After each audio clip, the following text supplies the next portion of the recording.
ก็ฮูบกูยังวะ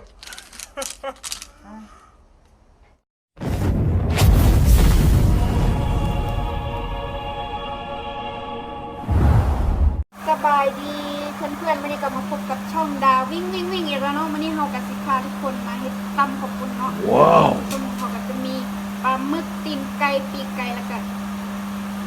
ฮอนดอกที่เรามาลวกกันเนาะลวกฮอนดอกได้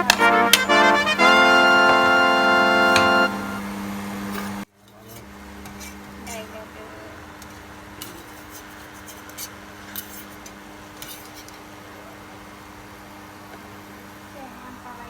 จากนั้นเราก็เอาปลาหมึกกับตีนไก่ใส่น้ำกันเลยเนาะเพราะว่ามันเป็นของขาว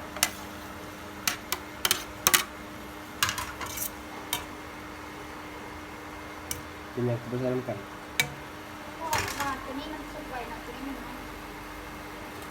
ต้องเอาหัวสีไข่ใส่เนาะดับกลิ่นขาวเนาะถ้ามีใบขี้หูดก็ใส่ใบขี้หูดได้เนาะพอมันตัวนี้มันจะดับกลิ่นขาวได้ดีได้แล้วเนาะเราก็ตักปลาหมึกไปเลยเนาะเพื่อนๆตีนไก่เราต้มโดนไม่เพราะว่าตีนไก่มันสุก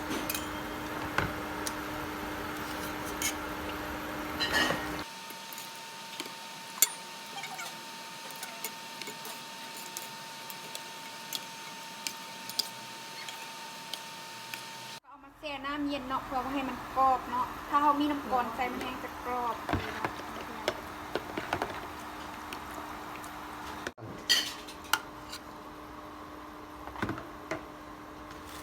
ตีนไก่ต้องต้มต่ออีกหน่อยนึงเนาะเพราะว่ามันเป็นตีนมีเลือดเนาะเราต้องต้มมันสุกต้องต้มมันโดนหน่อยนึงเนาะเราให้สุกๆกันเนาะโอเคตอนนี้เรากะมาลวกปลาหมึกแล้วเนาะอันนี้ก็คือส่วนผสมของมันเนาะจะมีข้าวปุ้นแล้วก็ตีนไก่จะมีผักเนาะอันนี้เราก็จะมาตำส่วนผสมเลยเนาะเราจะมาตำมักเพชรตำกระเทียมใส่เนาะ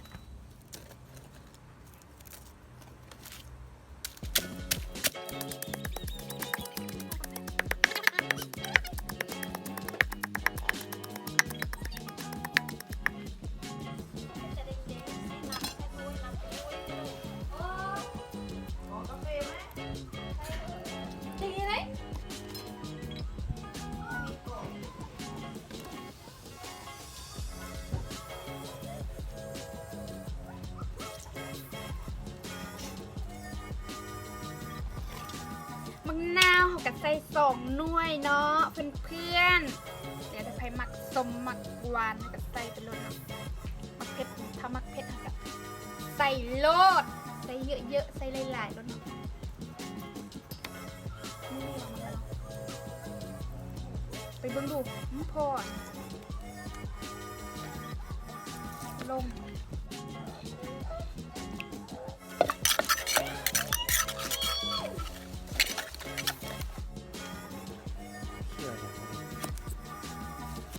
มักเล่นยังบ่สุกอันนี้มักเล่นที่เขาปลูกเองเนาะอันนี้เป็นมะนาวที่มักเล่น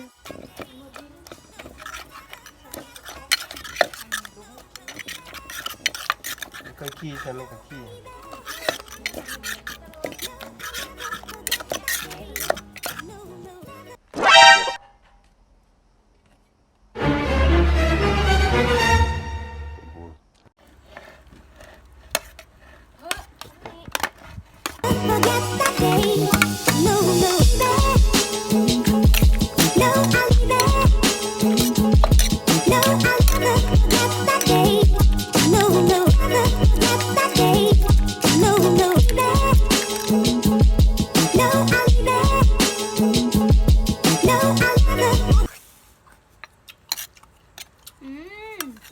แบบ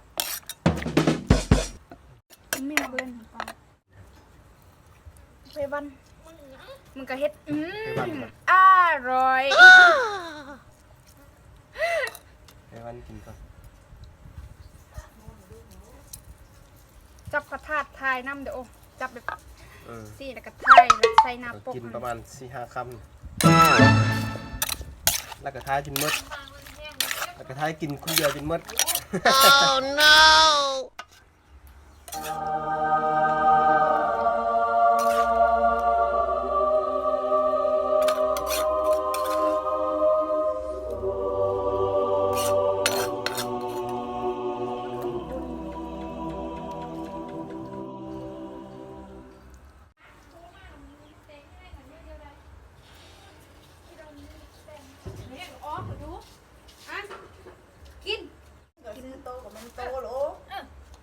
ยังแบบทีมงานโอ้เฮ็ดแบบทีมงานเขาโอ้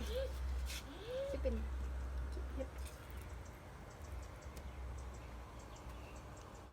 บุ๊บมันบ่ยากแซ่บ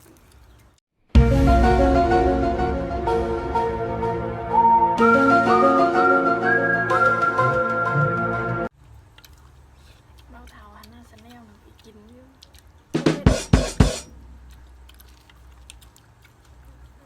นั่งปะที่เราเอาพักกันกับ